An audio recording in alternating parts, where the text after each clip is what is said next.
Assalamualaikum gengs. Halo sobat seantero negeri. Kita lanjutkan petualangan lagi gengs. Etap berikutnya yaitu tujuan utama gua, Sembalun. Nggak sabar gua sampai sana, kayak apa sih? Penasaran banget asli. Bagi yang belum nonton video part satunya, mohon ditonton ya gengs. Jadi biar cerita nyambung gitu. Asik. Di sini gue mencoba untuk rolling terus videonya biar gengs-gengs tahu bagaimana sih jalanan menuju Sembalun, seperti apa sih indahnya.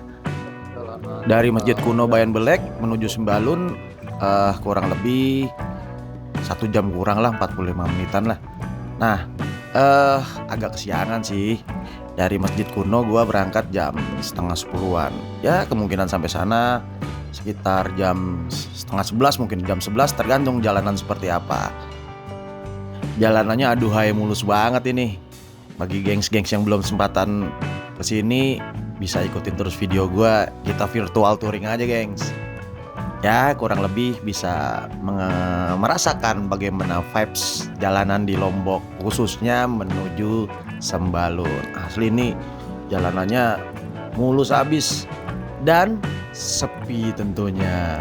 Padahal udah siang loh ini. Di sini tuh di desa ya. Tapi jalanannya mulus abis. Dan baru kali ini gue ngerasain bener-bener touring jalanannya yang bener-bener mulus. Biasanya kalau kita lewatin daerah-daerah desa, walaupun itu jalanan nasional, tetap aja banyak berlubang yang kalau di Pulau Jawa. Ya ini jadi satu experience gua yang benar-benar berkesan untuk berkendara menggunakan roda 2 tentunya.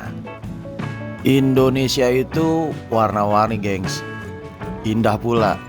Sayang ya kalau kita sebagai warga negara Indonesia gak bisa menikmatin seutuhnya bagaimana alam dan semesta Indonesia yang begitu menawan.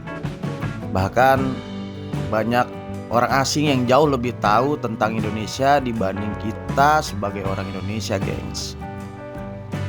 Banyak hal sih yang sebetulnya kenapa kita bisa terkungkung di satu daerah saja dan tidak bisa menikmati wilayah Indonesia yang lainnya.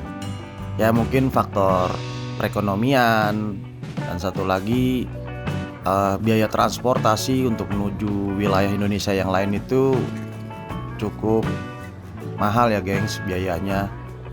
Ya gue berharap celotehan gue ini ada yang denger gitu.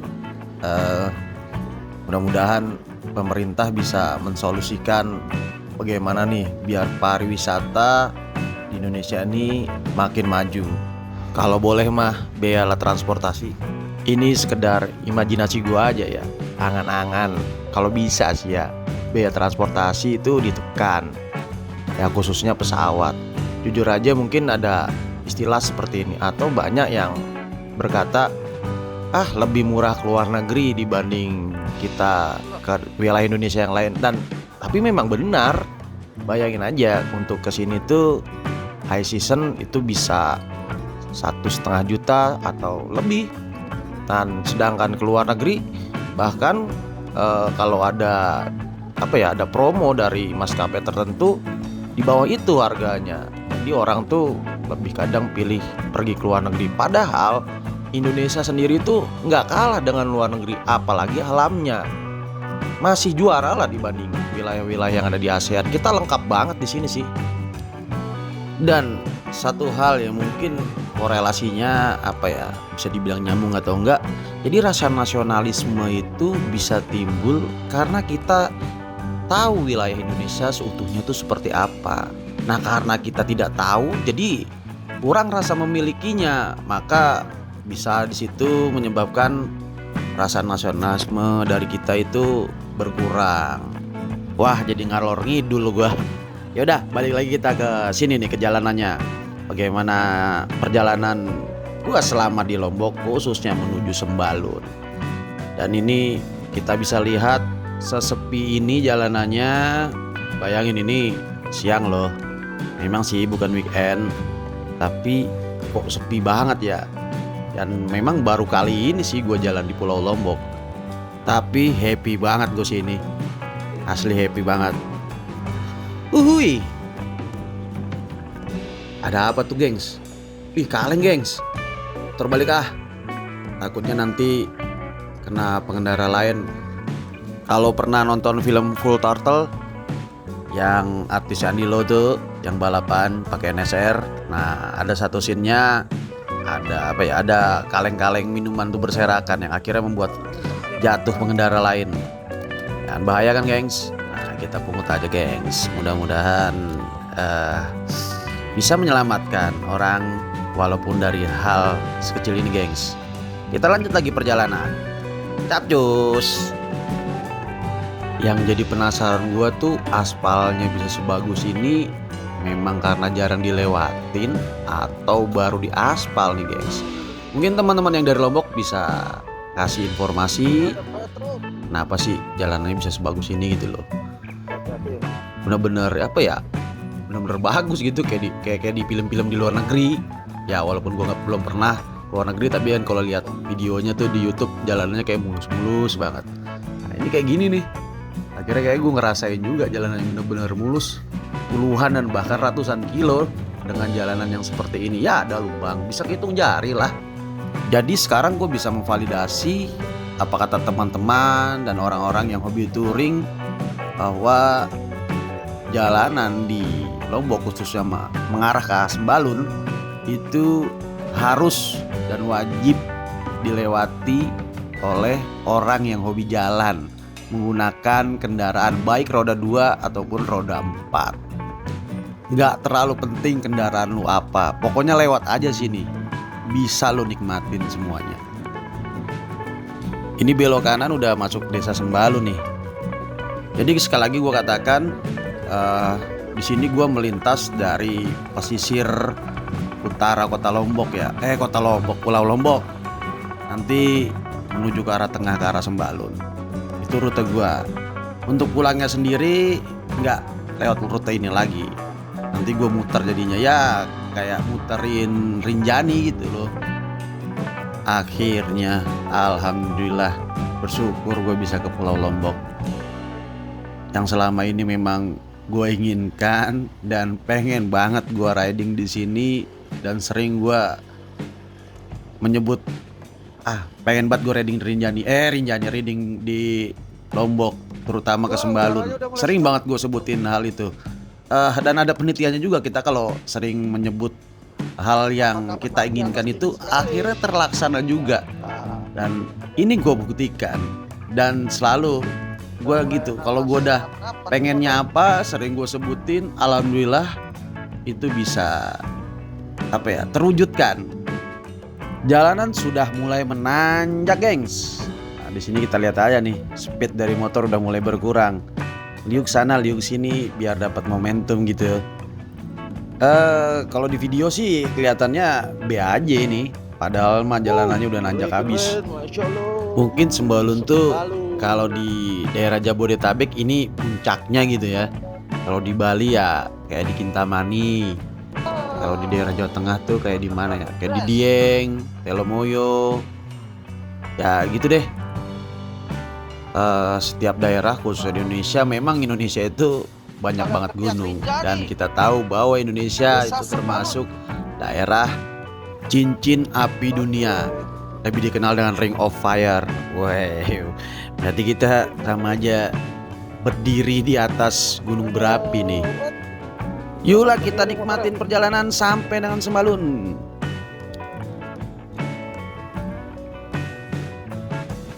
Lihat, geng, pemandangannya udah mulai kayak di FYP TikTok nih, sebelah kiri nih. Widih, Bukit Teletabis. Cakep. Nggak ada nih di Pulau Jawa nih. Jarang gue lihat kayak gini nih. Lu lihat tuh, mantep banget. Gimana di depan nanti makin jami kayaknya nih. Cuman kalau nggak pakai drone ya nggak kelihatan juga sih. Ya tapi nggak apa-apa lah. Gini nih, gue pengen lihat POV-nya dari kokpit sepeda motor seperti apa kalau lewat Sembalun. Ya tapi ya banyak lah video-video dari YouTuber yang melintasi Sembalun. Dan video gue ini nggak ada apa-apanya, tapi nggak apa-apa lah. Ini sebagai, tuh lihat depan tuh, sebagai dokumentasi pribadi gue. Mantap lah, cakep banget tuh di depan tuh. Asli nih, kalau nggak ada pohon-pohonan, view-nya lebih cakep lagi nih di sini nih. Idih, keren abis. Seru nih kalau motoran agak ramean dikit.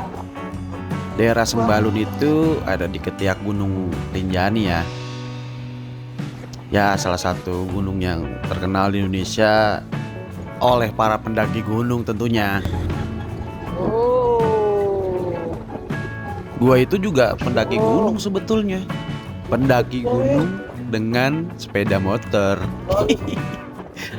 Gunung Tangkuban Perahu kan bisa tuh dinaikin motor. Mantap. Sengaja nih gue rolling terus videonya biar tahu aja jalanannya kayak apa. Dan bener jalanannya bagus banget. Jadi jarang ada yang gue potong nih di footage videonya. Karena memang sebagus itu jalannya, sayang juga kalau dibuang.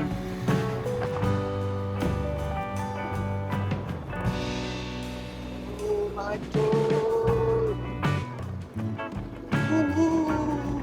Sembalun. Seharusnya sih nginep di sini nih, biar tahu sensasi dinginnya di kaki Gunung Rinjani gimana. Tapi karena waktu yang tidak memungkinkan, ya udahlah, melintas aja dulu, udah bersyukur. Tapi dibanding perbukitan yang ada di daerah Jawa Barat, di Lombok nih jalanannya nggak terlalu berliuk-liuk ya, banyak jalan lurusnya. Tapi ini nih yang jadi sulit buat kendaraan bermotor, karena berat, nanjak terus tanpa kita harus meliuk-liuk. Jadi cepet capek aja mesin. Oh ya gengs, kalian kalau motoran tuh yang dicari apa? Destinasinya atau perjalanannya? Kalau Bud sih lebih kepada perjalanannya. Destinasi itu cuma bonus aja. Tanjakannya nggak kira-kira ini cuy. Kayak naik ke arah geopark gitu. Sampai mau mendekati puncak Sembalun, jalanannya masih oke banget. Ada 30 derajat. Kita lihat lagi ke depannya. Sayangnya agak kesiangan gengs. Coba kalau pagian, lebih dingin pasti nih. Udah agak panas sekarang. Di lintasan ini lumayan banyak monyetnya juga. Kayaknya kita butuh hati-hati deh kalau kita bawa barang yang mudah untuk dijawil sama monyet. Nah tuh, kita harus ikat deh. Iya loh, habis juga nih napas motor. Jujur nggak biasa banget gua bawa Matic jauh-jauh begini. Ditambah lagi nih Nggak ada habis nih. kombi brake sistemnya yang bikin gua jadi kagok. Dari tadi setiap tikungan tuh gua kayak keluar dari kornen. Gua lu monyet. Monyet tuh kan. Jadi gua keluar tikungan tuh pasti bablas terus tuh. Entah ya, memang sih skill gua nggak ada nih bawa motor pakai model CBS begini nih. Aneh bawanya. Mendingan yang nggak ada CBS-nya. Untuk motor Matic di daerah pegunungan kita harus agak lebih sedikit berhati-hati dibanding motor yang pakai transmisi ada giginya biasa. Takutnya remnya panas, kebanyakan rem ketika turunan, akhirnya ngeblong, bablas deh, gusrak akhirnya.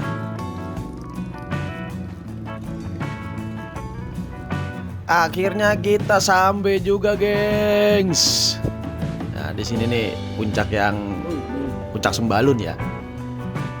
Nah, kita lihat di sini ada apa nih. Yang penting sih gua ada warung kopi, ngopi dulu sejenak.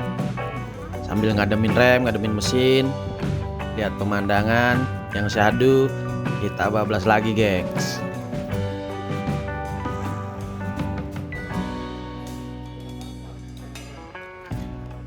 Wih, cantik ya pemandangannya. Keren nih. Kalau lu mau foto-foto estetik banget dah pokoknya. Kita mah ngopi aja dulu.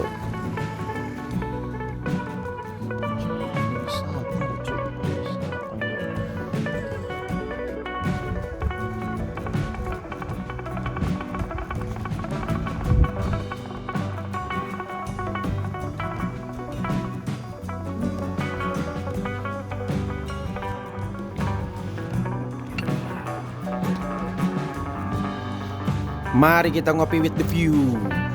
Yuhu.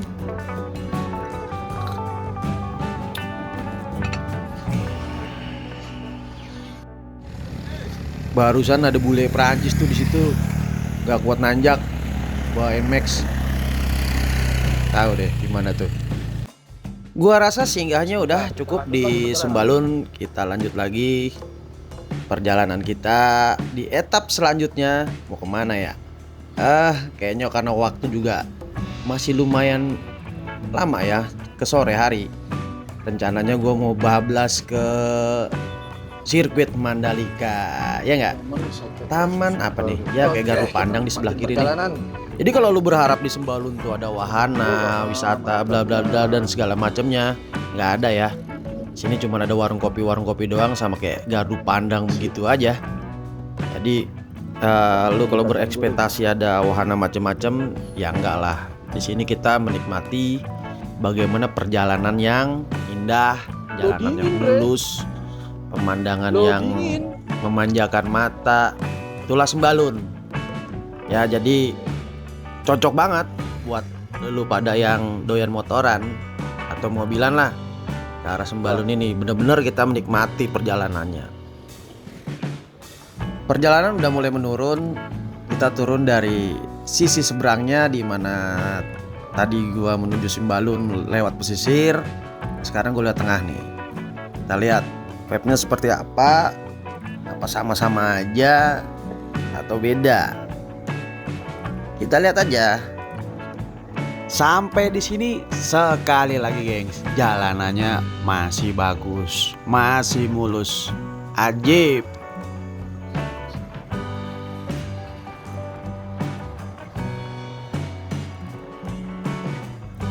Berbeda dengan jalur berangkat, jalur gua pulang ini vegetasinya lebih rapet nih ya. Sampai nih sinar matahari sulit masuk nih, rapet banget. Lebih dingin pula di sini. Asli, padahal ini nggak setinggi yang tadi. Dari Sembalun ke sirkuit Mandalika ini gua tempuh, kalau lihat di peta ya, 1 jaman lebih nih. Gak apa-apa lah, masih panjang waktu. Pengen tahu kayak apa sih di sana. Penasaran aja, jadi ini jalan-jalan menghilangkan rasa penasaran gitu loh. Dan sebetulnya gue sekalian survei juga, karena di lain waktu mudah-mudahan kalau ada rezekinya gue pengen bawa mobil ke Lombok sama keluarga. Kita mobilan aja dari Jakarta sampai dengan Lombok, dari Surabaya nyebrang naik kapal langsung ke Lombok. Ya kita puterin deh Pulau Lombok. Dan tentunya ada beberapa tempat yang pengen gue sambangin juga. Nah untuk Sembalun kan udah nih, tapi ntar kita lihat lah sini lagi apa enggak. Yang jelas untuk daerah pantai atau pesisir pantai yang di daerah selatan dari Pulau Lombok nih gue belum tahu kayak apa. Gue sisain deh. Oke, ini udah sampai di jalanan Bepas Mandalika. Apa tuh namanya? Bepas Bil Mandalika. Jalanan panjang banget asli, panjang banget, lurus pula. Lu kalau gas motor lu sini bisa sampai mentok, yakin gua. Udah gitu sepi pula. Ya tapi kita harus hati-hati lah, takutnya ada hewan nyebrang, kali aja biawak nyebrang atau ada orang nyebrang sembarangan. Nah Indonesia nih bro, kadang-kadang kan ada aja yang barbar. Ini panjang banget ini, gua gas dari tadi motor nggak bisa habis. Jadi jalanan bebas ini dari sirkuit Mandalika bisa tembus langsung ke bandara. Enak ya, lurus begini langsung ketemu bandara. Cepet jadinya kalau misalkan kita mau balapan di Mandalika, asik balapan di Mandalika. Di sini cuacanya panas banget, asli panas banget. Ya maklum aja karena pohonnya juga jarang.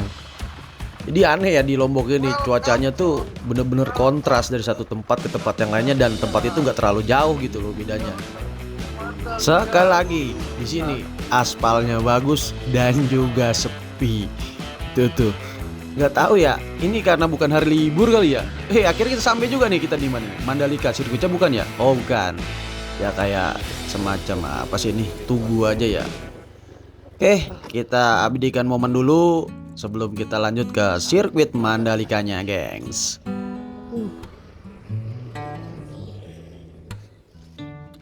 Keren. Foto dulu ah. Bodoh amat dikata Nora. Jarang-jarang kan kemari.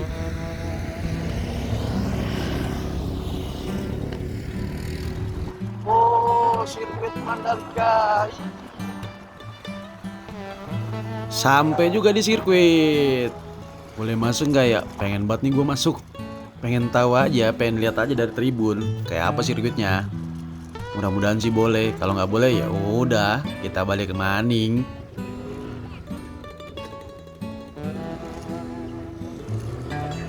Kalau masuk tuh bayar, Bang. Apa? Kalau masuk ke sana bayar. Nggak tahu Pak, coba lagi tanya lagi. Ya, makasih ya, Pak.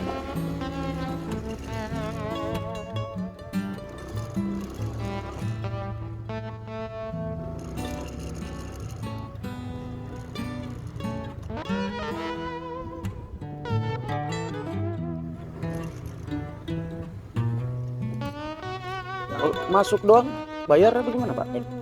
Muter doang. Oh, nggak bisa ya? Oh, Sabtu Minggu bisa. Ini sore ya? Oke lah. Ini Nah, bukan untuk umum, tapi untuk umum di Gerbang Merah. oh Tapi gitu. bukanya besok Sabtu Minggu. Sabtu Minggu ya, mulai jam 5 sampai jam 6.30. Ada acara memang. Enggak. Itu acara langsung dari pihak MJPA. Oh, siap. Makasih ya, Pak.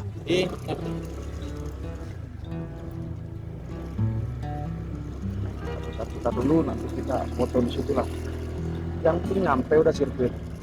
Ya sayang banget gengs, gak boleh masuk. Coba kalau boleh masuk, seru pastinya. Udah jauh-jauh juga.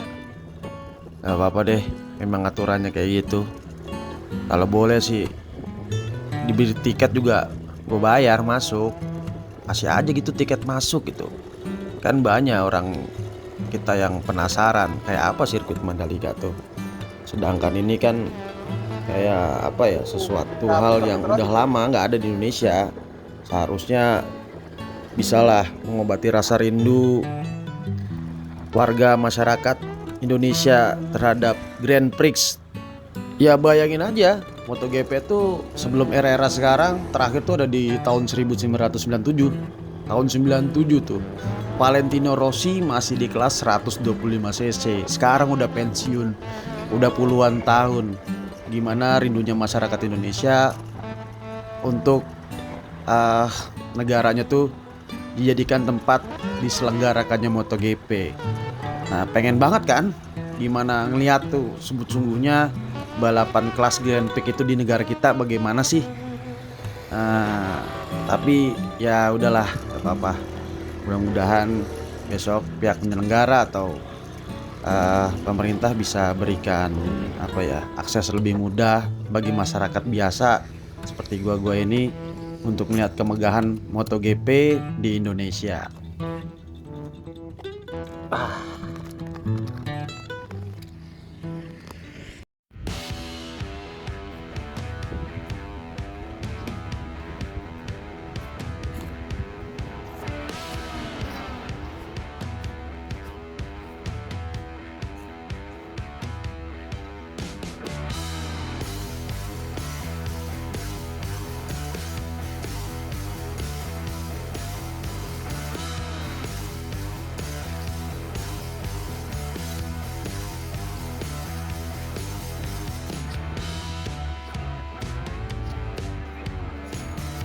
Akhirnya sampai juga sirkuit Mandalika.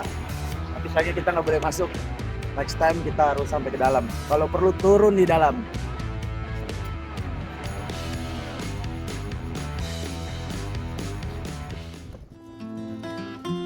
Selesai sudah perjalanan gua di Pulau Lombok, gengs. Sebagai penutup, gua mau ke Pantai Kute Lombok, nyantai-nyantai dulu sambil nunggu sore. Nanti kita balik lagi ke Mataram dan istirahat. Besok balik lagi kita ke Jakarta untuk menjalankan rutinitas seperti biasa. Wih, Pantai Kute Lombok gak kalah cantik dan syahdu seperti yang ada di Bali. Menurut gue ini lebih apa ya, lebih cantik malah, lebih sepi. Ya tapi sayang di sini entah kenapa ya, gue selalu kalau ke tempat wisata tuh banyak menemukan sampah yang berserakan. Seharusnya kan bisa dijaga ya, khususnya masyarakat kita nih, tingkatkan kesadarannya untuk kebersihan. Nggak cuma di lingkungan wisata, di mana aja. Itu gua rasa butuh pembiasaan dari masyarakat kita untuk mencintai kebersihan dan benar-benar memiliki rasa peduli dan tanggung jawab terhadap negara, terhadap wilayah, terhadap tempat yang disinggahinya, sehingga alam kita terjaga, tentunya membawa nilai keuntungan yang lebih bagi negara ini ketika kita benar-benar menjaganya dengan baik. Mulai dari hal yang sederhana dulu deh, seperti ya jaga kebersihan aja udah. Itu kan hal sederhana, tapi kok rasanya sulit banget ya. Oke gengs, gua rasa cukup videonya sampai di sini. Sampai bertemu di petualangan gua selanjutnya, di video-video gua selanjutnya. Jangan lupa like, comment, and subscribe. Di-share juga boleh, geng. Sekian dari gua, 3WD undur diri. See you, gengs.